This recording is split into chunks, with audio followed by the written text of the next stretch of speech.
Nicolas Hulot fait désormais l'objet d'une enquête depuis la diffusion des Envoyés spécial sur France 2 le 25 novembre 2021. Accusé d'agression sexuelle, l'ancien présentateur et ministre de la Transition écologique est en pleine tempête, loin de sa gloire cathodique ou de ses engagements environnementaux. Mais le début de sa vie avait déjà été marqué par les épreuves. À 19 ans, il a fait face au pire des drames, la découverte du suicide de son frère. Il a été l'un des présentateurs les plus populaires du PAF avec ses aventures aux quatre coins du monde. Il est devenu une des figures de l'écologie en France, décrochant le poste de ministre. Nicolas Hulot faisait partie des personnalités françaises préférées. Accusé en 2018 dans une enquête de l'Hebdo pour des faits de viol remontant à 1997, l'ex-homme politique a vu sa notoriété s'abîmer progressivement, jusqu'à la diffusion, ce 25 novembre 2021 sur France 2, d'un numéro des Envoyés spécial consacré à sa personne et à de nouvelles accusations d'agression sexuelle.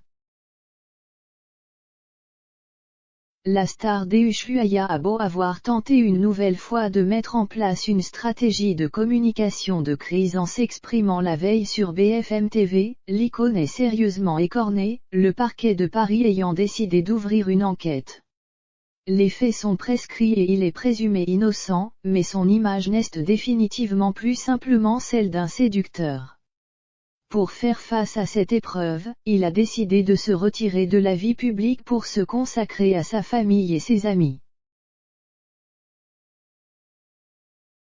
Un nouveau chapitre s'inscrit dans une existence marquée par la gloire cathodique, la passion pour l'environnement mais aussi par une jeunesse compliquée, au cours de laquelle il a fait face à la mort de son père, puis de son frère. Son père, Philippe Hulot, a un profil atypique, entre chercheur d'or et créateur de jardins.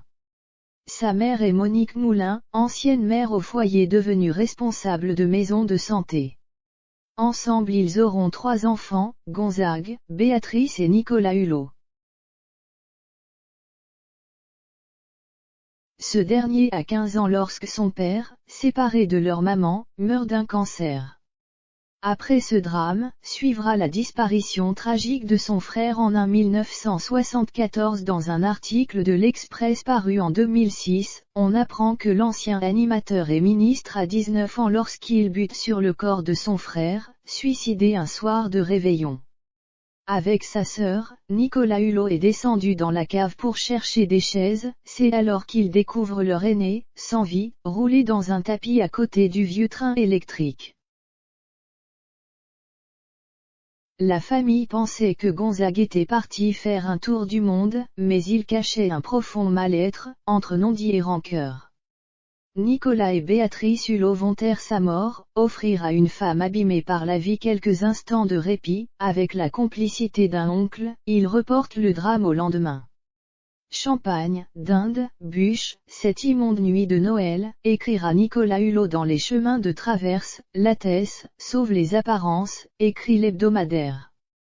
La vie ne vaut pas la peine d'être vécue, avait écrit leur frère. Une phrase qui entra Nicolas Hulot et qui expliquerait son goût pour l'aventure et les destinations incroyables, comme une façon de se rappeler que la vie possède ses trésors malgré tout.